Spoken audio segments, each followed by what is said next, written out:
नमस्कार, मैं हूं संजय शर्मा। आप देख रहे हैं 4 पीएम न्यूज़ नेटवर्क। अभी एक साथ मेरे मोबाइल पे 5 मैसेज आए और पांचों में ये लिखा हुआ था कि जो हमारे मुख्य चुनाव आयुक्त हैं, उन्हें बांग्लादेश की तस्वीर क्यों नजर नहीं आती कि बांग्लादेश में चुनाव आयुक्त ने इस तरह बेईमानी की कोशिश करी तो जनता ने उनको सड़क पे लाकर आगे के शब्द में बोलना नहीं चाहता।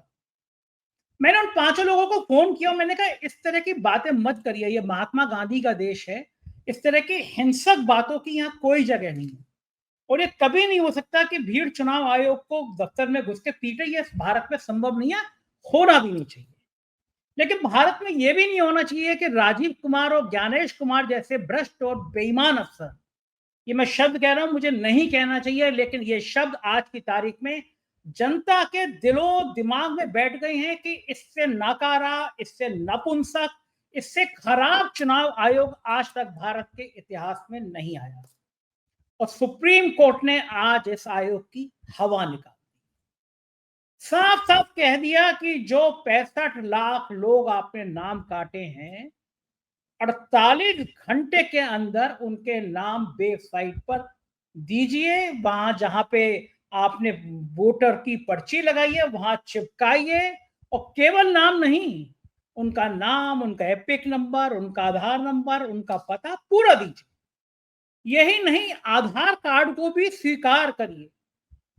जस्टिस सूर्यकांत के तेवर आज देखने वाले थे और चुनाव आयोग पसीने से थरथर कांप रहे थे। चुनाव आयोग के अधिकारी और चुनाव आयोग के वकील, इसकी गूंज मोदी सरकार तक पहुंची है और शायद ये मोदी सरकार के लिए एक बड़ा झटका है, या ये मैं कहूं कि अब साहेब के लिए 17 सितंबर से पहले कुछ तूफान आने वाले हैं।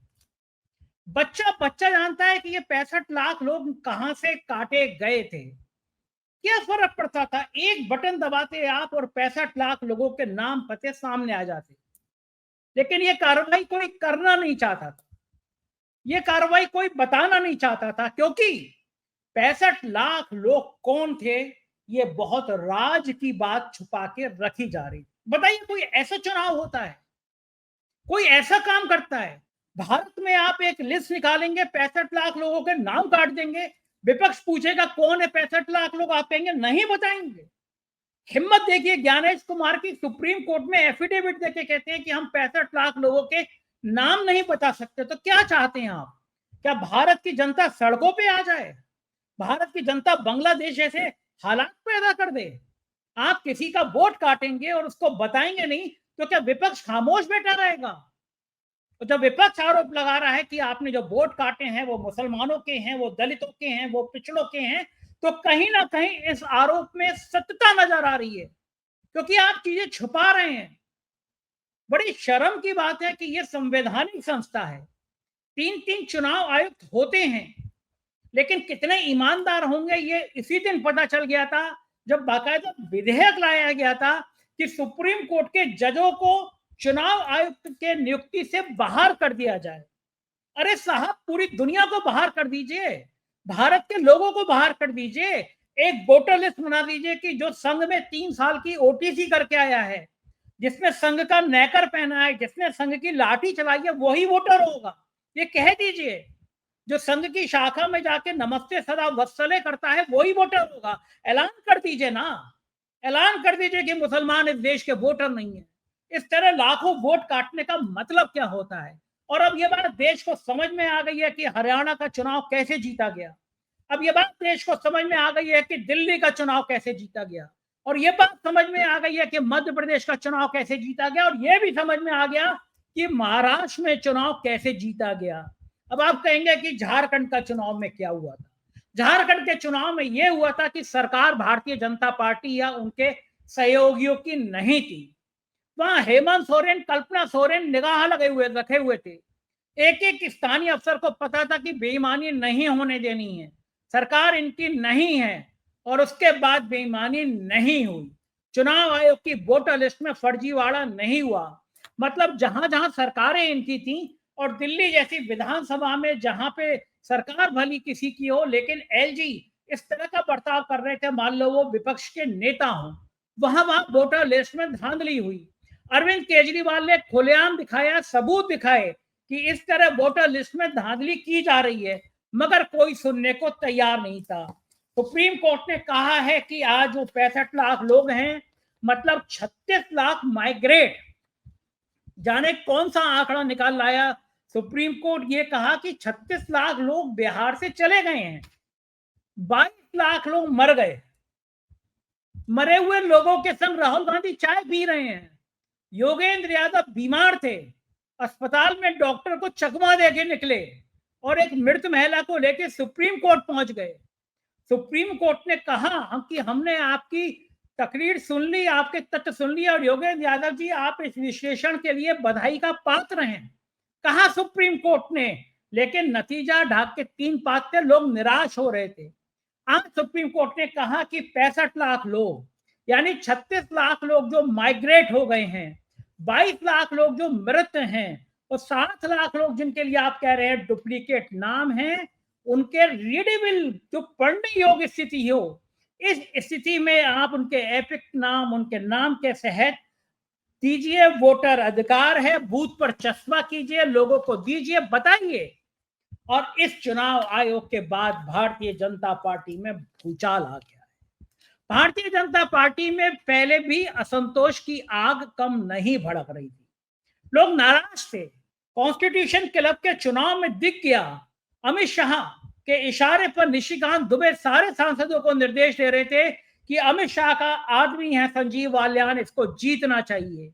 लेकिन भारतीय जनता पार्टी के सांसदों के दिल में जो गुस्सा भरा हुआ था, भारतीय जनता पार्टी के सांसदों का जो 11 साल से अपमान हुआ था, वो एक चिट्ठी नहीं लिख सकते तबादले के लिए किसी के लिए, वो एक सिफारिश नहीं कर सकते। यहां तक की बात चर्चा है ये दिल्ली के गलियारों में, जब मोदी सरकार पार्ट 1 था, एक जीन्स पहन के एक सांसद चले गए 5 स्टार कॉफी में पीने के लिए, तो फोन आ गया कि आप अपनी वेशभूषा देखिए, ये ज्यादा 5 स्टार में मत जाइए। मतलब साहेब दोस्ती करे अंबानी अडानी से, और सांसद किसी से बात भी नहीं कर सकता, किसी का नाम भी नहीं ले सकता। सांसदों के अंदर गुस्सा फूट रहा था। कॉन्स्टिट्यूशन क्लब में इस गुस्से की साफ झलक दिखाई दी। कॉन्स्टिट्यूशन क्लब में बगावत की गई। खड़गे और सोनिया गांधी तो आए राजीव प्रताप रूडी को समर्थन करने के लिए, लेकिन भाजपा और एनडीए के सांसदों ने भी क्रॉस वोटिंग कर दी। और साहेब की जान सूख रही है कि अगर राज्यसभा या लोकसभा में कोई बिल आता है और किसी बिल के आने के बाद इसी तरह अगर सांसद कोई बड़ी फैसला कर लेते हैं, कोई बड़ी कार्रवाई कर लेते हैं, अगर वोटिंग में क्रॉस वोटिंग कर लेते हैं, तो क्या सरकार गिर जाएगी। 17 सितंबर को 75 साल पूरे हो रहे हैं। मोहन भागवत ने कह दिया है कि 75 साल के बाद आदमी को रुक जाना चाहिए, दूसरे को मौका देना चाहिए। मोहन भागवत का इशारा साफ है कि मोदी जी अब आप उसी आश्रम में चले जाइए जिस आश्रम में आपने लाल कृष्ण आडवाणी को भेजा था, जिस आश्रम में आपने मुरली मनोहर जोशी को भेजा था, अब आप भी मार्गदर्शक मंडल में आ जाइए। लेकिन बड़ी बात है कि क्या मोदी की इतनी हिम्मत है वो मार्गदर्शक मंडल में चले जाएं? क्या ये बात संभव है कि अगर मार्गदर्शक मंडल में चले गए तो उनके खिलाफ कार्रवाई नहीं होगी? नितिन गडकरी जिस तरह से फट रहे हैं, जिस तरह से बयान दे रहे हैं, उससे साफ है कि रिटायरमेंट के बाद मोदी के दिन अच्छे नहीं आने वाले हैं। कुछ राजनेताओं ने ट्वीट किया है बिहार के चुनाव को लेकर, मैं आपको पढ़ के सुना रहा हूं। वो ट्वीट बड़ा इंपॉर्टेंट है इस समय वो ट्वीट पढ़ना, क्योंकि ये स्थिति ऐसी है कि जिसमें ये बात सामने आनी चाहिए। तेजस्वी यादव ने कहा है ये खबर आपको हिंदी के अखबारों में नहीं मिलेगी, अंग्रेजी के अखबार की ये खबर है। हरियाणा के एक पंचायत चुनाव में ईवीएम काउंटिंग में एक बूथ में उम्मीदवार को जबरन हरा दिया गया। हारा हुआ प्रत्याशी सुप्रीम कोर्ट पहुंचा। सुप्रीम कोर्ट में वीडियोग्राफी के साथ सभी बूथों की ईवीएम की गिनती हुई। हारा हुआ प्रत्याशी जीत गया, लेकिन उसके कार्यकाल के 3 साल ईवीएम की कृपा से और फर्जी सरपंच की देख रेख में रहे एक बूथ की ईवीएम का ये हाल है। चंडीगढ़ मेयर चुनाव में कैसे धांधली करके भाजपा को जिताया, जिसे बाद में कोर्ट ने खारिज किया। उसके बाद भाजपा सरकार ने वीडियो रिकॉर्डिंग रखने के नियम बदल दिए। तेजस्वी यादव अपने ट्वीट में कह रहे हैं, एक्स की जो लिखा है वो कह रहे हैं। अब 45 दिन के बाद चुनाव आयोग आपकी गिनती का वीडियो नहीं देगा, कहां वोट कितने पड़े ये नहीं बताएगा। जब भाजपा चुनाव आयोग के साथ मिलकर साक्ष्य को खत्म कर देगी तो आप कोर्ट में सबूत क्या रखेंगे? ये लोकतंत्र के खिलाफ है, इसलिए लोकतंत्र में ये लोग पारदर्शिता नहीं चाहते। बिहार लोकतंत्र की जन्म स्थली है, सही बात है। बिहार की क्रांति ने पूरी दुनिया में नाम कमाया है।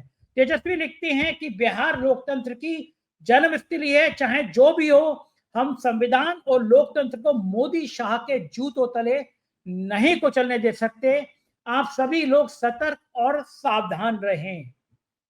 एएनआई ने भी ट्वीट किया है, पता नहीं कैसे कर दिया ये एएनआई ने, वरना एएनआई तो साहब की गुलामी रहती है। तेजस्वी यादव ने कहा कि एनडीए के सभी बड़े बड़े नेता, चाहे सांसद हो, मेयर हो, डिप्टी सीएम हो, एमएलसी हो, सबके पास 2 एपिक नंबर हैं। आप समझ सकते हैं कि बिहार में एसआईआर को लेकर कितना बड़ा फर्जीवाड़ा हो रहा है। जिंदा लोगों को मृत घोषित कर दिया जा रहा है, मृत को जिंदा घोषित कर दिया जा रहा है। चुनाव आयोग पूरा डाटा छुपाने का काम कर रहा है। मामला सुप्रीम कोर्ट में है। हमें उम्मीद है कि न्याय मिलेगा। चुनाव आयोग भाजपा की बी टीम के रूप में काम कर रहा है।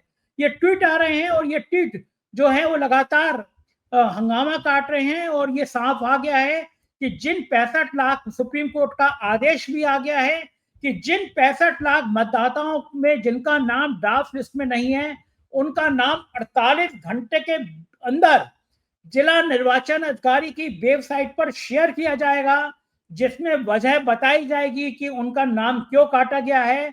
ये लिस्ट सभी संबंधित बीएलओ के ऑफिस के बाहर, पंचायत भवन और बीडीओ के ऑफिस के बाहर लगाई जाएगी। इस बात की सूचना सभी प्रमुख समाचार पत्रों, टीवी और रेडियो के द्वारा दिया जाएगा।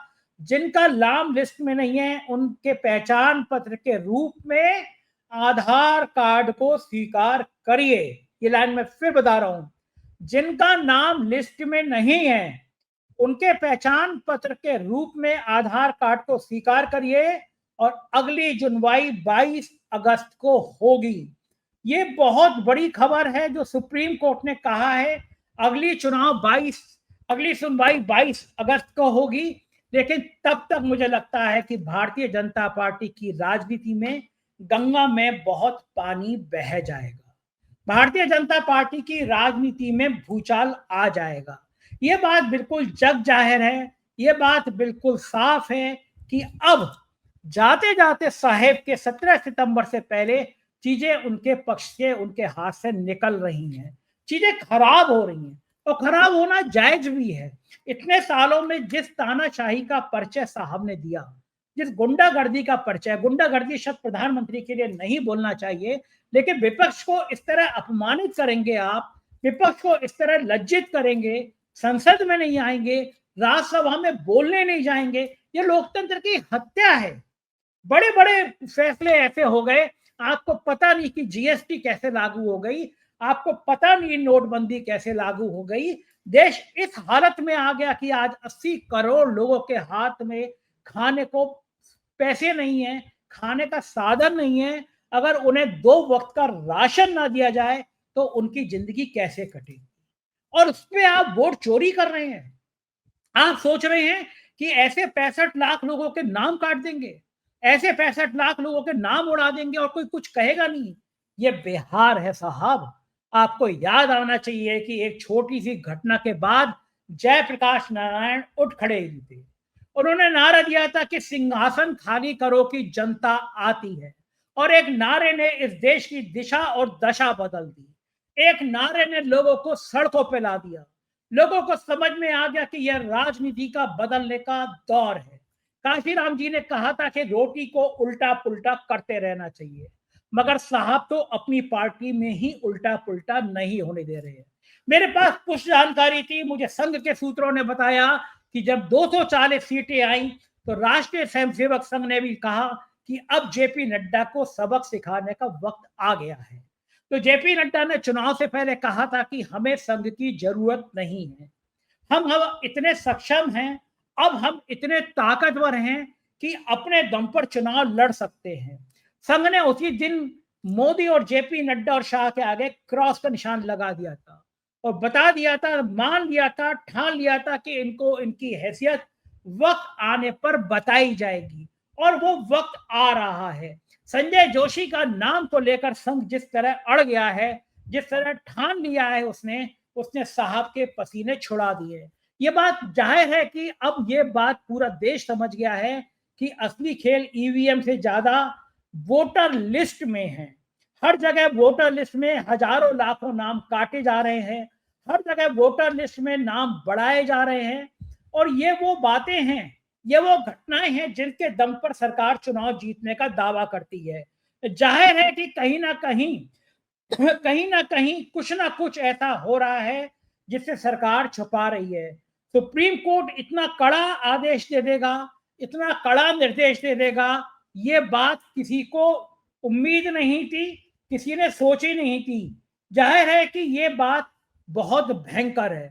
राहुल गांधी ने कल उन मृत लोगों से मुलाकात करी जिन्हें चुनाव आयोग की लिस्ट में हटा दिया गया था। मैं अपनी टीम से कहूंगा कि राहुल गांधी का वो वीडियो दर्शकों को दिखाएं, और राहुल गांधी कह रहे हैं कि पहली बार ऐसा हुआ कि मैं मृत लोगों से मिल रहा हूं, क्योंकि मैं अब तक बहुत सारे लोगों से मिला हूं जो अच्छे हैं, ताजा हैं, बातचीत में ताजगी आती है, लेकिन मृत लोगों से मैं पहली बार मिल रहा हूं। ये बड़ी खबर थी, क्योंकि राहुल गांधी ने सनसनी फैला दी थी ये बात कह के। आप सोचिए, आप बताएंगे नहीं, मेरे पिता का नाम कट गया, मैं पूछने जा रहा हूं, कह दिया कि आपके पिता तो मर गए। मेरे पिता घर पे बैठे हुए जीवित हैं, और चुनाव आयोग के अधिकारी कह रहे हैं कि आपके पिता तो मर गए। जिसका नाम जहां से आया उसका नाम काट दिया। बनारस में एक साहब के 40-42 बच्चे पैदा कर दिए गए, उसमें से आधे बच्चे 32 से 35 साल के थे। बंगलौर में, कर्नाटक में एक घर में जाके साबित हो गया कि 200 से ज्यादा लोग एक छोटे से वन रूम के सेट में रह रहे हैं। वो भारतीय जनता पार्टी के कार्यकर्ता का निकला। तो साहब, क्या इस देश की 140 करोड़ जनता की आंखों में आप मिर्ची डालना चाहते हैं? उनको बताना चाहते हैं कि तुम्हारा कोई अधिकार नहीं है?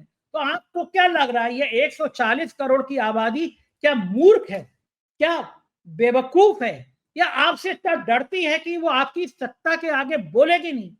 आप हर दर्जे का प्रयास कर रहे हैं, आप मीडिया को दबाने की कोशिश कर रहे हैं। हमने पहलगांव के आतंकियों के बारे में खबर पूछी, क्या गलत किया? हमने पूछा, साहब ये आतंकी आ कहां से गए? इन आतंकियों को सुरक्षा दे कौन रहा था?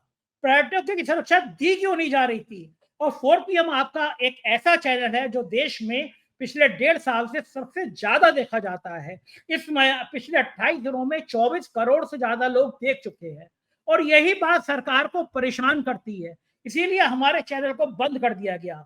यूट्यूब ने लिखा कि सरकार ने कहा है कि आपका चैनल बंद कर दिया जाता है, बंद कर दिया गया। वो तो मैं कपिल सिब्बल जी का शुक्रिया करूंगा, सुप्रीम कोर्ट का शुक्रिया कहूंगा कि सुप्रीम कोर्ट के रिट के बाद 1 हफ्ते के अंदर सरकार को कहना पड़ा कि हमने अपना आदेश वापस ले लिया। लेकिन आप चाहते क्या है? 140 करोड़ लोग आंखें बंद करके बैठ जाए कि साहब जो कर रहे हैं आप वो करने दीजिए, आप साहब जो कह रहे हैं वो करने दीजिए, आप जो करना चाहते हैं हम आंखें बंद करके स्वीकार कर लेंगे, आप हमारा वोट डालने दीजिए या मत डालने दीजिए, हम मान लेंगे। इस बीच में कुछ और लोगों को उठाए हैं। कांग्रेस ने कहा है 17 अगस्त से वोट आधार यात्रा के साथ, 17 अगस्त से वोट यात्रा के अधिकार के साथ हम बिहार की धरती से वोट चोरी के खिलाफ सीधी लड़ाई छेड़ रहे हैं।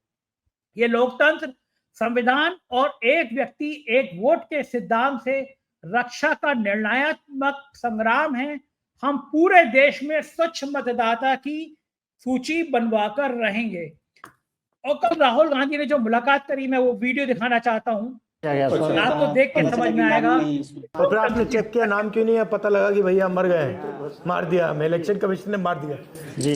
आपको क्या लगता है, आप जैसे कितने लोग हैं सर? एक पंचायत में मिनिमम सर 50 लोग हो गए। आप कितने, मतलब आप कितने पोलिंग बूथ से हो? अभी सर मेरे 3-4 बूथ का है। ये 3-4 बूथ का है। और इन 3-4 बूथ में और लोग हैं जी? और लोग हैं जो यहाँ तक अभी पहुँच नहीं पाए। ये राघोपुर विधानसभा से हैं, अभी वहाँ बाढ़ आई हुई है। इनको पता चला तेजस्वी जी की विधानसभा के हैं, तो उसमें देखा कि इन लोग को मृत दिखाया गया है। अब चुनाव आयोग ने जो सूची दी है, वो स्थानीय रूप से जो सूची बनी तो लोगों को मिल जाती है।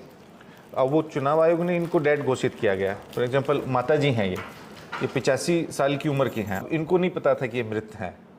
अब इनके ये सुपुत्र हैं, इनको पता चला लिस्ट में कि माता जी का नाम काट दिया, और ये सुप्रीम कोर्ट में कितने दिन खड़ी रही है? आज 6 घंटा सुप्रीम कोर्ट में खड़ी रही है। ये इतने जागरूक है, अपना वोट बचाने के लिए ये यहाँ आए।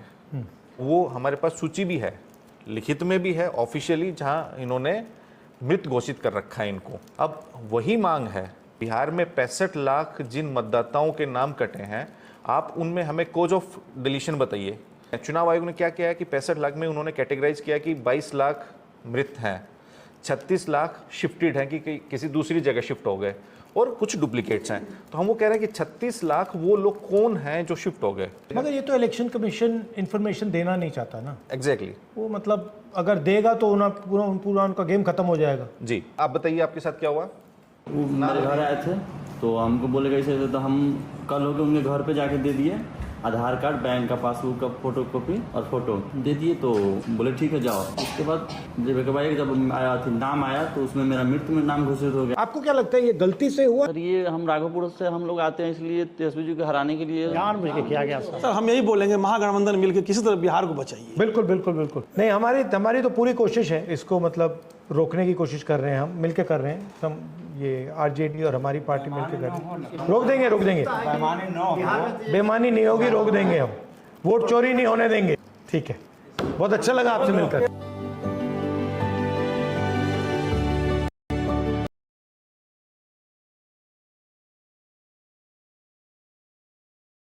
तो ये तो, और मैं एक बड़े चैनल की वेबसाइट पे भी खबर आई है, मैं वो पूरी खबर आपको पढ़ के सुना देता हूँ। बिहार की वोटर लिस्ट रिवीजन के मामले में सुप्रीम कोर्ट में सुनवाई हुई। सुप्रीम कोर्ट ने चुनाव आयोग से कहा कि 65 लाख वोट हटाए गए हैं, उन लोगों का डाटा क्यों सार्वजनिक नहीं किया गया। सुप्रीम कोर्ट ने कहा कि उन्हें सार्वजनिक कर दीजिए। चुनाव आयोग ने कहा ठीक है, आपका आदेश है तो कर देंगे। जस्टिस कांत ने कहा हम नहीं चाहते कि नागरिकों के अधिकार राजनीतिक दलों के कार्यकर्ताओं पर निर्भर हो। कितनी शानदार बात करी है। सुप्रीम कोर्ट ने चुनाव आयोग से कहा कि आपने सुना ही होगा कि ड्राफ्ट रोल में मृत या जीवित लोगों को लेकर गंभीर विवाद है। सुप्रीम कोर्ट ने चुनाव आयोग से पूछा कि आपके पास ऐसे लोगों की पहचान करने का क्या तंत्र है जिससे परिवार को पता चले कि हमारे सदस्य को सूची में मृतक के रूप में शामिल कर दिया गया। सुप्रीम कोर्ट ने कहा आप हटाए गए लोगों की सूची भी वेबसाइट पर डालें ताकि लोग हकीकत से वाकिफ हो सकें। आधार नंबर या अन्य जो दस्तावेज दर्ज हो ईपीआईसी और उन्हें हटाने का कारण स्पष्ट कर दे। चुनाव आयोग ने कहा ठीक है, हम हर एक विधानसभा क्षेत्र के हिसाब से वेबसाइट में ये जानकारी मुहैया करा देंगे। चुनाव आयोग ने कहा कि हटाए गए लोगों की हम जिला स्तर पर सूची जारी करेंगे। जस्टिस बागची ने कहा कि हम बस ये जानकारी सार्वजनिक करना चाहते हैं। जस्टिस कांत ने कहा कि पूनम देवी के परिवार को पता होना चाहिए कि उनका नाम इसलिए हटाया गया है क्योंकि उनकी मृत्यु हो चुकी। भाई सही बात है, परिवार के लोगों को पता तो हो, नाम हटा के है तो हटा क्यों है। सुप्रीम कोर्ट ने चुनाव आयोग से कहा आप ये कब तक कर सकते हैं। जस्टिस बागची ने कहा कि हम 48 घंटे में करने का सुझाव देते हैं आपको कि आप 48 घंटे में ये कर दीजिए। सुप्रीम कोर्ट ने चुनाव आयोग से कहा कि 2003 के बिहार मतदाता सूची संशोधन में विचार किए गए दस्तावेजों के बारे में हमें बताएं आपने क्या किया। दरअसल याचिकाकर्ताओं के वकील निजाम पाशा ने सुप्रीम कोर्ट से कहा कि अगर 1 जनवरी 2003 की तारीख चली जाती है तो सब कुछ चला जाता है। चुनाव आयोग के वकील राकेश द्विवेदी ने कहा कि मुझे दूसरे पक्ष के वकीलों की उनके योगदान के लिए सराहना करनी चाहिए। ये भविष्य के नजरिए से एक अच्छा संकेत है। ठीक बात है। सुप्रीम कोर्ट ने कहा कि आपके अनुसार 1 जनवरी 2025 तक 7 करोड़ 89 लाख लोग ऐसे हैं जिनमें से 7 करोड़ 24 लाख फॉर्म पहले ही भरे जा चुके हैं, बाकी 65 लाख हैं। 65 लाख में से 22 लाख लोग मर चुके हैं। आप सोचिए इतनी जल्दी आंकड़ा जुटा लिया। आपने सुना होगा कि मृत या जीवित लोगों पर गंभीर विवाद है, लोगों को जानने की क्या व्यवस्था है। योगेंद्र यादव ले आए थे कि साहब देखिए चुनाव आयोग की लिस्ट में मरी और जिंदा है। राहुल गांधी ने दर्जन भर मृत लोगों से मुलाकात करी, तो वही बात जस्टिस सूर्यकांत ने की। उन्होंने कहा कि ताकि परिवार को पता चल सके कि कि हमारे सदस्य को सूची में मृत के रूप में शामिल किया गया है। सुप्रीम कोर्ट ने कहा कि नागरिकों के अपने अधिकार हैं, कुछ संविधान से जुड़े हैं, कुछ कानून से। क्या आपके पास कोई ऐसी व्यवस्था नहीं हो सकती जिसमें उन्हें स्थानीय राजनीतिक दल के पीछे ना भागना पड़े? चुनाव आयोग ने कहा कि बूथों की संख्या बढ़ा दी गई है, वेबसाइट पर हमने बीएलओ की संख्या दी है, मृतकों की पहचान के लिए अधिकारी स्वयं सेवकों के साथ घर घर जाएंगे। सुप्रीम कोर्ट ने पूछा, आप इंटरनेट पर भी ये काम क्यों नहीं करते? बात तो सही है, आज का नेट का दौर है, एक बटन दबाइए सारी सूची सामने आ जाएगी। चुनाव आयोग ने कहा छूटे हुए लोगों की सूची चुनाव आयोग की वेबसाइट पर है, बस नाम और ईपीआईसी नंबर दर्ज करना है। तो भैया क्या इसका न्योता दिया जाएगा आपको कि नंबर और ईपीआईसी नंबर दर्ज कर दीजिए? या ताज होटल में बिठा के आपको छोले भटूरे खिलाए जाएंगे चुनाव आयोग साहब कि आइए और नंबर दर्ज कर दीजिए? आप कितने बड़े गुलाम हैं, आपको समझ में नहीं आ रहा। संवैधानिक संस्था है, ये बात जज साहब ने नहीं कही, ये बात मैं कह रहा हूँ। जज साहब का फैसला फिर सुना रहा हूँ मैं आपको। चुनाव आयोग के वकील ने कहा कि अगर मैं तर्कों की सीमा पर गौर करूं तो वो कहते हैं ईआईसी नागरिकता के मामले में विचार नहीं कर सकता। फिर वोटर के रूप में पंजीकृत होने का अधिकार, तीसरा अनुच्छेद 324 के तहत ईसीआई की शक्ति का दायरा क्या है, और निश्चित रूप से अनुच्छेद 14 निष्पक्ष और उचित होने का दायित्व देता है। यह संवैधानिक कैनवास प्रस्तुत किया गया है। संसद को अनुच्छेद 327 के तहत चुनाव से जुड़े मामलों को नियंत्रित करने के लिए कानून बनाने का अधिकार है। अब सवाल है, दोनों कानूनों का आपस में क्या संबंध है? क्या 1951 के कानून के तहत चुनाव कराने की प्रक्रिया का असर मतदान सूची बनाने की प्रक्रिया पर पड़ता है? क्या हमें धारा 21/3 के तहत एसआईआर करने का अधिकार है? और अगर हमें यह अधिकार है तो क्या नियमों और विनियमों के अनुसार है? क्या ईसीआई इसे संशोधित कर सकता है, इसे उस उद्देश्य के अनुरूप बना सकता है जिसके लिए एसआईआर शुरू किया गया? क्या जबरदस्त तकरीर है और क्या जबरदस्त बातें हैं। द्विवेदी ने कहा दूसरा सवाल यह भी है, क्या हम 2023 को कट ऑफ मान सकते हैं? क्या यह समावेशी है या बहिष्कृत? मैं एक एक करके एसआईआर के आदेश और नियमों प्रावधानों का उल्लेख करूंगा, लेकिन उससे पहले कुछ सामान्य बातें और एक चेतावनी भी है। चेतावनी में जो भी प्रस्तुत करूंगा वह तर्क संगतता और विवेक के साथ हो। मेरा यह तर्क नहीं है कि चुनाव आयोग जो चाहे करने के लिए सर्वशक्तिमान है। मैं इतना ऊंचा पदनाम नहीं मानता, आप मान भी नहीं सकते। चुनाव आयोग माई बाप नहीं है। अगर चुनाव आयोग एक सीमा से बाहर जाएगा तो जेपी की तरह, आंदोलन की तरह, सिंहासन खाली करो जनता आती की तरह जनता आ भी सकती है। वकील, ये बात आपको समझ में आना चाहिए। सुप्रीम कोर्ट ने कहा, जस्टिस कांत ने कहा, लेकिन बिहार के और दूसरे राज्यों में गरीब आबादी है, ये एक सच्चाई है। ठीक बात है, बिल्कुल ठीक बात है। ग्रामीण इलाकों में अभी समय लगेगा। द्विवेदी ने कहा शहरी इलाकों में मतदाताओं को पकड़ना ज्यादा मुश्किल है। कैसी बातें कर रहे हैं, हर एक के पास एक नंबर है, एक कार्ड है, वो ऐसा करना नहीं चाहते। आज के बिहार में पुरुषों की साक्षरता दर 80% है, महिलाओं की साक्षरता दर 65% छूट रही है। आज के युवा पहले जैसे नहीं हैं। आज तक 5 करोड़ लोग जो 2003 की सूची में हैं, 7.4 लाख तो 2-4 ड्राफ्ट में हैं, 65 लाख हटे हैं। जस्टिस कांत ने कहा, ये बड़े बड़े तर्क दे रहे थे, लेकिन जस्टिस कांत ने हवा निकाल दिया, सूर्यकांत ने। उन्होंने कहा कि ये बहुत बड़ा आंकड़ा है। द्विवेदी ने कहा इसमें 22 लाख लोग मर चुके हैं। चुनाव आयोग ड्राफ्ट वोटर लिस्ट 1 अगस्त को पब्लिश की गई थी और अंतिम सूची 30 सितंबर को जारी होने वाली है। विपक्ष का आरोप है कि ये प्रक्रिया लाखों वोटर्स को वोट देने के अधिकार से वंचित कर लेगी और इसलिए लगातार आंदोलन जारी है। तो ये एक बड़ी खबर थी, वेबसाइट्स पे आ गई है। और इस समय मेरे सामने गोदी मीडिया का एक चैनल खुला हुआ है, मेरी टीम देख रही थी, किसी भी गोदी मीडिया के चैनल पे ये खबर दिखाई नहीं दे रही। मर गए हैं साहब लोगों के अरमान। साहब लोगों को समझ आ रहा है ये तो गड़बड़ हो गया। साहब लोगों को समझ आ रहा है कि जो खेल करने की कोशिश की गई थी वो नहीं हो पा रहा। कांग्रेस के नेता हैं सुरेंद्र राजपूत, उन्होंने कहा है कि भाजपा की सहयोगी संस्था ने भी 100 प्याज खाए और 100 जूते भिगोकर माने, आधार कार्ड भी माना और लिस्ट भी सार्वजनिक होगी। ये सुरेंद्र राजपूत बहुत तीखा कमेंट करते हैं, लेकिन बात बहुत कायदे की करते हैं। और अब एक ये है कि सुप्रीम कोर्ट के मनोज झा जी की भी प्रतिक्रिया एक अच्छी सी आई है। और अतुल लौड़े हैं, कांग्रेस के प्रवक्ता हैं, महाराष्ट्र से आते हैं, तेज तर्रार हैं। उन्होंने कहा है कि नाम क्यों काटे बताने पड़ेंगे, कागज तो चिपकाने पड़ेंगे, ज्ञानेश कुमार गुप्ता जी।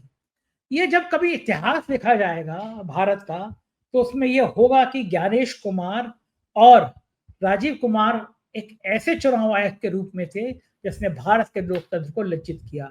बहुत अच्छे सांसद हैं मनोज झा जी, और बहुत मुखर सांसद हैं। कह रहा हूँ और आगे भी कहूंगा कि एक ऐसे दौर में जब अंधी गुफा में होने का एहसास होता है तो सर्वोच्च न्यायालय रोशनी का सुराग दे देता है। आज भी यही हुआ। कई दफा पहले भी 2 दफे दिशा निर्देश दिए चुनाव आयोग को, हर धर्मिता में वो माने नहीं आधार कार्ड को लेकर के। आज उसको स्पेसिफिकली मेंशन कर दिया गया है और वर्गीकृत डेटा जहां हर जगह उपलब्ध कराना होगा, वेबसाइट पे पंचायत भवन तक। मैं समझता हूं कि जिस वर्गीकृत डेटा में लोगों को पता होगा कि अगर मेरा नाम इंक्लूडेड नहीं है तो कारण क्या है। डेथ का डेटा अलग, डुप्लीकेशन का डेटा अलग, शिफ्टेड का डेटा अलग, ये तमाम चीजें। और मैं समझता हूं आज का दिन फिर से इस पुस्तक के नाम इसने सरोकारों की रक्षा कर ली। भारतीय संविधान में जो मताधिकार, जो सबसे खूबसूरत अधिकार है, उस पर काले बादल मंडरा रहे थे, आज वो छटे हैं। मैं समझता हूं कि एक नजीर भी पेश हुई। एक नजीर पेश हुई है। एक बार मैं फिर मनोज झा जी को सुनाना चाहता लगातार हूं। कह रहा था और कह रहा हूं और आगे भी कहूंगा कि एक ऐसे दौर में जब अंधी गुफा में होने का एहसास होता है तो सर्वोच्च न्यायालय रोशनी का सुराग दे देता है। आज भी यही हुआ। कई दफा पहले भी 2 दफे दिशा निर्देश दिए चुनाव आयोग को, हर धर्मिता में वो माने नहीं आधार कार्ड को लेकर के। आज उसको स्पेसिफिकली मेंशन कर दिया गया है और वर्गीकृत डेटा जहां हर जगह उपलब्ध कराना होगा, वेबसाइट पे पंचायत भवन तक। मैं समझता हूं कि जिस वर्गीकृत डेटा में लोगों को पता होगा कि अगर मेरा नाम इंक्लूडेड नहीं है तो कारण क्या है। डेथ का डेटा अलग, डुप्लीकेशन का डेटा अलग, शिफ्टेड का डेटा अलग, ये तमाम चीजें। और मैं समझता हूं आज का दिन फिर से इस पुस्तक के नाम इसने सरोकारों की रक्षा कर ली। भारतीय संविधान में जो मताधिकार, जो सबसे खूबसूरत अधिकार है, उस पर काले बादल मंडरा रहे थे, आज वो छटे हैं। मैं समझता हूं कि एक नजीर भी पेश हुई। तो ये आप मनोज झा को सुन रहे थे, और ये जो किताब इन्होंने दिखाई है, मुझे लगता है साहब को, गुजरात लॉबी को इस लाल रंग की किताब से सबसे ज्यादा डर लगता है। जिस तरह आरक्षण के मामले में बदलाव करने की कोशिश की भारतीय जनता पार्टी के नेताओं ने 2024 के पहले कहा कि ये हमें 400 सीटें चाहिए, हम संविधान बदल देंगे। तो दलितों पिछड़ों ने समझ लिया कि ये जो भारतीय जनता पार्टी ऊंची जाति की है वो क्या करना चाहती है। नतीजा, इस संविधान की किताब को लेकर राहुल गांधी, अखिलेश यादव, इंडिया गठबंधन के लोग सड़कों पर उतरे और हालात बदल गए। कांग्रेस के प्रवक्ता हैं सुरेंद्र राजपूत, सुनिए वो क्या कह रहे हैं।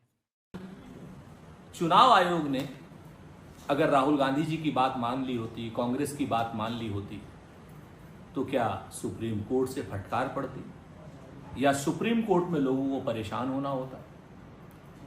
चुनाव आयोग वालों, अब तो मान लो कि आप भारतीय जनता पार्टी का प्रत्यक्ष या परोक्ष सहयोग कर रहे हैं।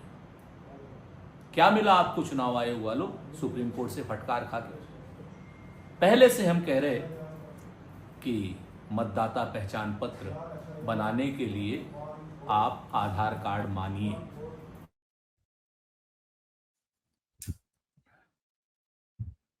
ठीक बात है। ठीक बात है कि पहले से आधार मांगिए। और वोटर लिस्ट को लेके पवन खेड़ा ने भी एक अलग बयान दिया था। हालांकि वो चुनाव सुप्रीम कोर्ट के फैसले से संबंधित नहीं है, लेकिन वोटर लिस्ट में उन्होंने कहा था। तो वो पवन खेड़ा का बयान भी मैं अपनी टीम से कहूंगा कि वो सुनवा दें अगर उपलब्ध हो तो। पवन खेड़ा ने क्या कहा था इस वोटर लिस्ट को लेकर कि किस तरह की वोटर लिस्ट बन रही है, किस तरह की रणनीति बन रही है। कुछ शायद टेक्निकल इशू होगा, मैं आपको सुनवाता हूँ। बाद में कांग्रेस ने भी ट्वीट जो किया है, मैं टीम से कहूंगा वो ट्वीट दिखाएं। और ये अलग अलग राजनीतिक मोर्चे से बात आने लगी है। जाहिर है कि ये बात बड़ी है, बात निकलेगी तो दूर तक जाएगी। तो ये बात दूर तक जा रही है। सुप्रीम कोर्ट के फैसले ने आज चुनाव आयोग के उस चेहरे को सामने रख दिया है। और मुझे लगता है कि अगर इसकी निष्पक्षता से जांच हो गई, राजीव कुमार और ज्ञानेश कुमार की जांच हो गई तो कहीं इन दोनों को जेल का दरवाजा देखना ना पड़ जाए।